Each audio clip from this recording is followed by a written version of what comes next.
ભુજમાં રખડતા ઢોરની સમસ્યાથી લોકો તોબા પોકારી ઉઠ્યા.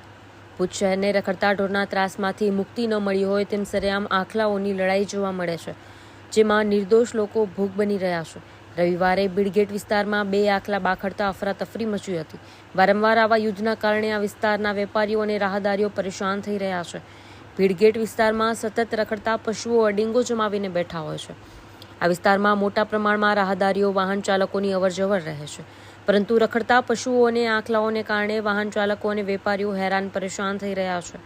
રખડતા ઢોરોને પાંજરે પૂરવામાં આવે તેમ નગરજનો ઈચ્છી રહ્યા છે.